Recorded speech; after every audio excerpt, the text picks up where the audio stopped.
Sementara itu, isu di luar besar. sana adalah pemilik sebenar belanjawan ini. Satu daripada iaitu muai jutaan Menteri. rakyat kita yang saban hari menunggu, resah menanti bilakah belanjawan ini akan diturunkan kepada mereka. Maka pada petang ini saya mohon kepada ahli-ahli Dewan, jadikanlah perkhabaran dari Parlimen petang ini satu perkhabaran yang penuh dengan kebaikan dan berita yang menggembirakan buat semua lapisan rakyat seluruh negara. Pada petang ini, jadikanlah Dewan ini sebagai saksi bahawa kita semua dapat berdamai walaupun seketika, berjabat tangan demi melindungi masa depan rakyat dan negara. Jadikanlah Dewan Mulia ini bergema-gema dengan suara kita, sehati senada memberi sokongan padu menjadikan tak payah bagi lecture lah. Bising ya. satu kebenaran, satu realiti. Jadikanlah Dewan ini tanda perjuangan kita bersama untuk membina Politik di lah. tengah Tak payah jalan. ceramah lah, diam lah. Lalu melintang patah dan kita payah tidak ceramah akan politik berhenti selagi ekonomi belum pulih seperti sedia kala. Itulah tadi anda dapat saksikan kehangatan penggulungan Belanjawan 2021 oleh Menteri Kewangan, dan kita melihat di sini ya memang lulus Belanjawan 2021, tapi kita akan melihat dan meninjau bagaimana pula daripada segi politiknya, segi kelangsungan belanjawan selepas ini dengan sokongan yang telah pun bersetuju untuk meluluskan Belanjawan 2021 ini. Dan untuk berbincang keadaan pasca undi belanjawan, kita bersama dengan Profesor Madya Dr. Anwar Shahbali Muhammad, pensyarah kanan Sekolah Perniagaan dan Ekonomi Universiti Putra Malaysia. Assalamualaikum, Prof. Alhamdulillah, wassalamualaikum warahmatullahi wabarakatuh. Sihat ya? Alhamdulillah sihat. Alhamdulillah. Baik, Prof, kita mulakan dulu. Kita fahamkan kelulusan ini membolehkan kerajaan untuk menggunakan dana daripada kumpulan wang disatukan untuk perbelanjaan negara tahun depan, dan sebanyak 322.5 bilion ringgit akan kita lihat dalam Belanjawan 2021 ini untuk diperuntukkan untuk semua segala aspek pembangunan ekonomi negara. Jadi dari aspek ini, adakah Profesor melihat cadangan yang diusulkan menerusi Belanjawan 2021 ini bersifat inklusif untuk rakyat dan berpaksikan pembangunan ekonomi negara, Doktor? Okey, terima kasih Sofia. Kalau kita soroti semula apa yang berlaku semalam, so kurang lebih daripada pembentangan belanjawan pada 6 November yang lalu, maka sesi penggulungan yang berlaku semalam tu adalah satu perkara yang amat ditunggu-tunggu oleh rakyat. So ramai yang berdebar semalam sebenarnya, Sofia, menanti sama ada belanjawan diluluskan di peringkat dasar ataupun tidaklah.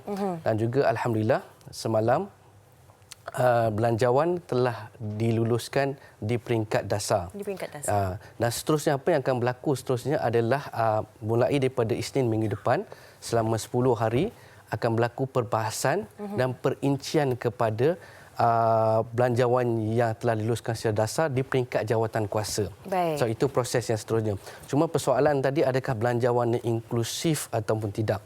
Okey, kalau kita dapati Sofia, semua belanjawan yang berlaku sebelum ini semuanya mempunyai kelebihan dan kekuatan dan kelemahan masing-masing. Cuma tinggal lagi dalam belanjawan ni yang amat menarik, ada dua perkara yang menarik saya nampak semalam. Dua perkara yang saya nampak menarik. Pertamanya, boleh diketepikan perbezaan politik untuk sementara, menunjukkan ahli parlimen semalam matang dalam membuat keputusan, majoritinya matang dalam membuat keputusan untuk meluluskan belanjawan di peringkat dasar, majoritinya, walaupun ada 13 ahli parlimen yang ingin diadakan undi belah bagi, namun akhirnya dia tidak cukup 15 untuk membolehkan berlakunya undi belah bagi, maka belanjawan tersebut diluluskan peringkat dasar. Yang kedua yang saya boleh kongsi sini, amat jarang berlakunya pindaan daripada pembentangan belanjawan pada 6 November. Baik. So apa yang berlaku semalam, ada beberapa pindaan ataupun penambahbaikan yang dibuat.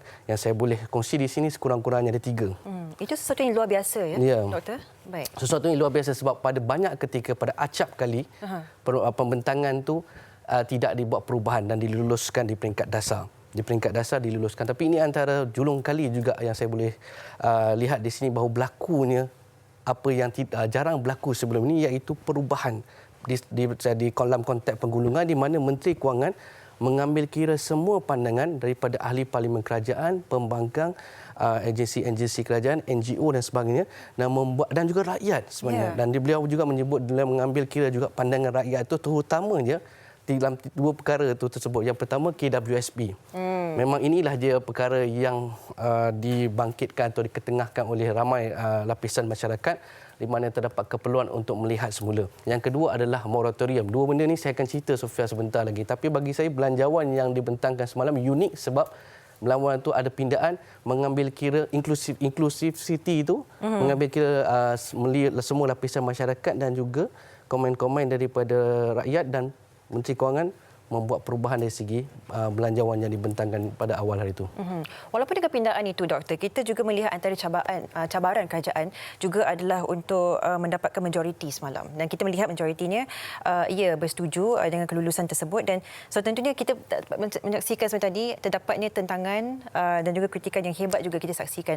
Adakah itu menunjukkan sebarang perkara apa yang perlu kita halusi juga, kerana ada suara-suara yang mungkin mempersoalkan berkenaan dengan dana negara dan sebagainya. Sekiranya katakan mungkin dana negara kekurangan, adakah kita masih berupaya untuk melalui hari yang akan datang? Adakah itu menjadi satu kerisauan di sini, Doktor? Okey, kalau kita lihat konteksnya apa yang berlaku dari segi politiknya sendiri, kita dapati bahawa ia selepas daripada pilihan raya umum ke-14 ni, kita dapati berlaku senario yang belum pernah berlaku sebelum ni. Iaitu tidak ada mana-mana satu parti politik pun di Malaysia yang mempunyai separuh daripada majoriti mudah. Majoriti mudah lah 112, cuma semalam bukan 112 sebab ada dua parlimen yang kosong. Kekosongan dua parlimen, iaitu Parlimen Batu Sapi dan juga Parlimen Gerik. Kedua-duanya ahli parlimen telah meninggal dunia. So semalam ada 220. So kalau ambil konteks 222 itu ada 112. Yang paling tinggi di dalam kerajaan hanya 38 kerusi saja, iaitu UMNO. Yang paling tinggi di dalam pembangkang adalah 42 kerusi DAP.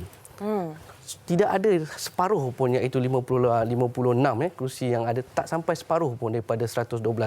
Jadi menunjukkan dekat situ perbahasan semalam ataupun perbincangan semalam, pengundian semalam menjadi begitu menarik. Disebabkan tidak ada mana-mana satu parti politik yang dominan sebagaimana yang berlaku pada sebelum PRU ke-14. Namun sebagaimana saya sebut tadi, bahawa perbezaan pendapat boleh diketepikan, politik itu sendiri untuk kepentingan rakyat. Yang kedua, bajet tahun ini agak luar biasa kerana yang tertinggi dalam sejarah, 322.5 bilion. Ada yang berkata bahawa bagaimana untuk sebab hasil kerajaan berkurangan. Kalau kita ambil kira beberapa data tu saya boleh kongsi di sini. Tahun lepas kita ada hasil cukai, contoh saya ambil cukai daripada LHDN 149 bilion. Pada tahun ini dijangkakan awal tahun unjurannya 150 bilion, tetapi pada ketika ini dijangkakan 100 bilion, berlaku pengurangan hampir sekitar 50 bilion. Mana hasil berkurangan. Sama juga dari segi hasil daripada minyak itu sendiri, daripada Petronas pun berkurangan. Bila hasil berkurangan, pembelanjaan meningkat, apa akan jadi? Cuma tinggal lagi, mahu atau tidak mahu, suka atau tidak suka, dua krisis ekonomi yang berlaku sebelum ni, iaitu pada tahun 1998 dengan 1999 dan juga 2008-2009, negara yang lebih cepat keluar daripada krisis ekonomi itu adalah negara yang berbelanja lebih pada ketika krisis itu berlaku. Sebab apa? Bila berlakunya krisis tersebut, maka kerajaan mengeluarkan lebih banyak dana untuk rakyat untuk berbelanja. Jadi berlakulah penggandaan ekonomi itu. Penggandaan itu berlaku di mana rakyat punya duit yang lebih dan dibelanjakan. So dengan apa yang dibuat oleh kerajaan, khususnya bantuan kewangan, cash, memberikan tunai kepada rakyat, maka duit tersebut boleh dialirkan kepada tempat-tempat lain untuk mereka merancakkan ekonomi itu sendiri.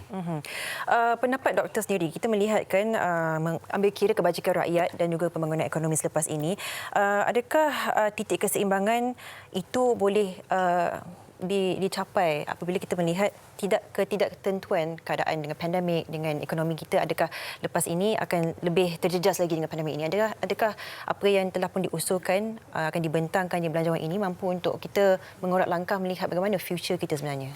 Okey, kalau kita nak lihat jangka masa panjang, apa yang akan berlaku pada 2021, kita dapati sekarang ni contohnya data-data angka semua tidak memihak kepada kita, Sofia. Ambil pengangguran antara yang terburuk dalam sejarah 4.6%. Terbaru Menteri Sumber Manusia menyebut 737,000 orang yang tidak bekerja, 90,000 lebih dari 90,000 yang hilang pekerjaan. Ambil pengangguran. Ambil KDNK negara sebelum ini suku tahun kedua negatif 17%. Sekarang ini negatif 2.7%. Tahun depan dijangkakan unjuran sekitar 5 ke 7%. Bagaimana dia boleh dicapai? Antara perkara-perkara yang boleh menyebabkan dia capai tadi sebenarnya tunai, cash transfer tadi merancakkan ekonomi itu sendiri sebab rakyat punya ini. Yang kedua yang paling penting adalah pekerjaan. Sebab apa pekerjaan amat penting? Sebab duit yang datang tu kebanyakan sebagai besarnya datang daripada pekerjaan itu sendiri.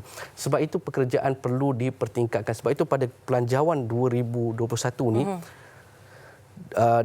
targetnya adalah untuk sekurang-kurangnya 750,000 pekerjaan yang dapat dicipta, iaitu 3.7 bilion untuk mencipta 500,000 peluang pekerjaan melalui penjana kerja dan juga 2 bilion diperuntukkan untuk inisiatif baru untuk pencari kerja. Jadi dengan adanya 750,000 peluang pekerjaan, ia mendapat menampung tadi defisit ataupun kadar pengangguran 737 yang kekurangan pada ketika ini. Baik. Sebab dengan peluang pekerjaan yang dicipta, maka rakyat boleh memperoleh pendapatan. Sebab sebagaimana yang saya selalu sebut sebelum ini bahawa kuih WSP pengeluaran ni one off ni katakan yang ada penambah baik. Sebenarnya semalam telah dibuat penambahbaikan Sinar tu. Sebelum ni tidak mengambil kira kepada mereka yang tidak kehilangan kekurangan pendapatan, kehilangan allowance dan juga kerja lebih masa dikurangkan dan seterusnya. Apa dalam konteks mana-mana yang tidak aktif untuk KWSP tidak memperolehi EPF itu sendiri. Tapi ia telah diperluaskan. Cuma tinggal lagi bagaimana rakyat menguruskan duit yang akan diterima nanti melalui KWSP untuk dibelanjakan kepada perkara yang penting. Baik. Khususnya Sofia, hujung tahun ni, awal tahun depan akan berlaku sesi persekolahan. Dan juga banyak kos yang diperlukan untuk melibatkan sesi persekolahan, pengangkutan dan sebagainya. Baik. Doktor, saya harapkan kita ada banyak lagi masa, tapi alangkah sayangnya memang tak cukup masa. Tapi kalau boleh, kita akan melihat sebenarnya bagaimana Isnin ini akan menunjukkan ini sedikit sebanyak apa yang ditujui oleh Kementerian Kewangan dan juga kerajaan sendiri. Dan seringkasnya berkenaan dengan moratorium dan juga KWSP. Kita melihat penekanan yang cukup khusus diletakkan di dua aspek ini. Apa yang doktor boleh lihat daripada belanjawan ini? Okey, saya melihat pertamanya, sebagaimana saya sebut tadi, KWSP telah ditambah baik dan kita menjangkakan 8 juta pencarum dapat mengeluarkan akaun satu itu dan juga insya-Allah saya percaya rakyat Malaysia boleh berbelanja dengan begitu baik selepas menerima daripada akaun satu itu, membelanjakan kepada perkara yang penting pada ketika ini. Yang kedua adalah moratorium. Moratorium adalah satu juga yang kita dapati bahawa B40 semuanya dapat automatic moratorium, dan yang bagusnya M40 pun saya boleh sifatkan hampir kepada automatik, Sofia, sebab hanya perlu self declaration ataupun pengisytiharan diri saja mengatakan bahawa kesukaran untuk membayar dan akan diberikan moratorium. Sebab perkara penting pada ketika ini adalah sara diri, kos sara hidup. Betul. Sebab rakyat memikirkan kos sara hidup itu lebih daripada membayar hutang. Pada ketika ini berlaku pergelutan atau pertembungan antara nak bayar hutang dan juga survival. So dekat situ kerajaan perlu memainkan peranan dan telah memainkan peranan dalam memberikan kelonggaran dalam pembayaran hutang seketika. Jadi itu baik untuk rakyat untuk meneruskan dari sisi pembelajaran kos sara hidup tu. Itu yang saya nampak untuk jangka masa pendek. Tapi paling penting peluang pekerjaan tu jangka masa panjang. Alhamdulillah. Kita ucapkan terima kasih kepada doktor. Kita pastinya melihat 98% mendapat bantuan ataupun moratorium ini. Kita ucapkan terima kasih sekali lagi kepada Profesor Madya Dr. Anwar Shahbali Muhammad, Pensyarah Kanan Sekolah Perniagaan dan Ekonomi Universiti Perumahan Malaysia, akan memberikan sedikit sebanyak ulasan berkenaan belanjawan 2021. Terima kasih, doktor. Sama-sama.